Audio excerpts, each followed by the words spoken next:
लक्ष्मीनाथसमारम्भां नादयामुनमध्यमाम् अस्मदाचार्यपर्यन्तां वन्दे गुरुपरम्पराम् यदिराजाय विद्महे श्रीभाष्यकाराय धीमहि तन्नो रामानुजार्य प्रचोदयात् ஆழ்வார்கள் திருவடிகளே சரணம் எம்பெருமானார் திருவடிகளே சரணம் ஜீய திருவடிகளே சரணம்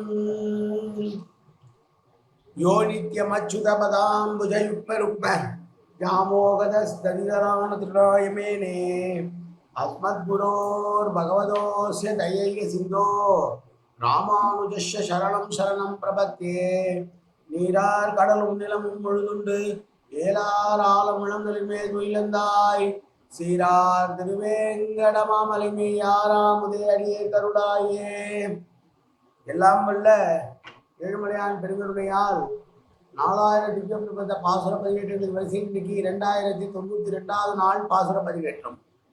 நேற்றைய 2091வது நாள் பாசுர பதிவேற்றை ஏதோ குளறுபடியாக ஏதேதோ நாளை சொல்லியிருக்கிறேன், அடியேனை மன்னித்தருள வேண்டும்.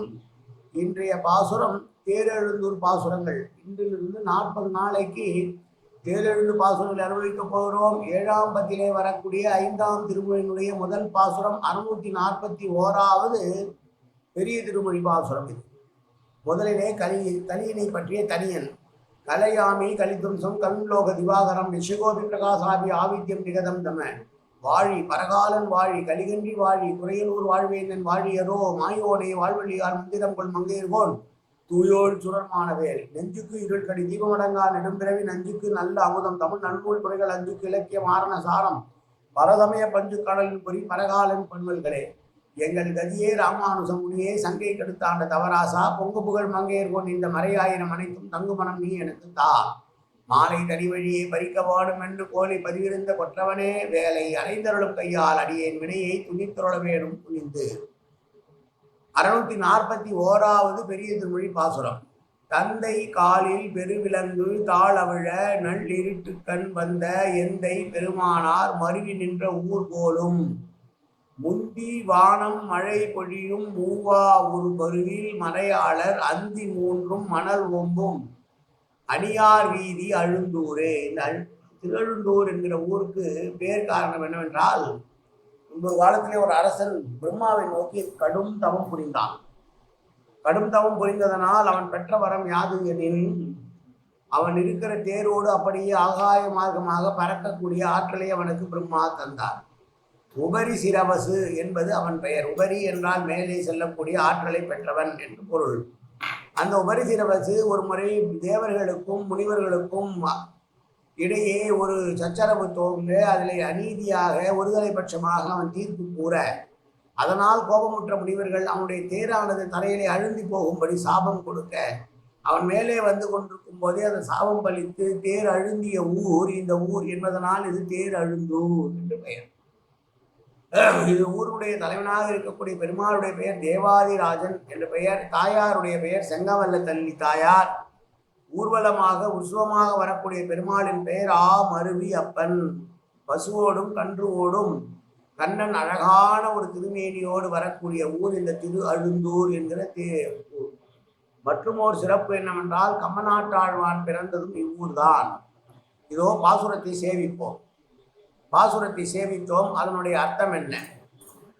இந்த ஊரில் இருக்கிற அந்தணர்கள் 3 வேளையும் யாகம் வளர்ப்பார்கள். அப்படி அவர்கள் யாகம் வளர்ப்பதற்கு முன்னாலேயே மேகங்கள் திரண்டு மழை வரக்கூடிய ஒரு ஊர். இந்த ஊரில் இருக்கக்கூடிய அந்தணர்கள் யாரும் வயதானவர்களாகவே ஆக மாட்டார்கள். ஏனென்றால் எப்போதும் இளமையாக இருக்கக்கூடியவர்களாக அவர்கள் இருப்பதற்கு காரணம் அவர்கள் செய்கிற அக்னிஹோத்திரம். அப்படி அழகுமிக்க அந்தணர்கள், அழகுமிக்க இளமை பொருந்திய எப்போதும் யாகங்கள் செய்து கொண்டிருக்கக்கூடிய, வேதங்களை ஓதிக்கொண்டிருக்கக்கூடிய அந்தணர்கள் கொண்ட திருவீதிகளை உடைய இந்த திருஅழுந்தூர் என்ற திருப்பதியானது யாரை கண்ணன் பிறந்த ஊராக இவர் பாவிக்கிறார்.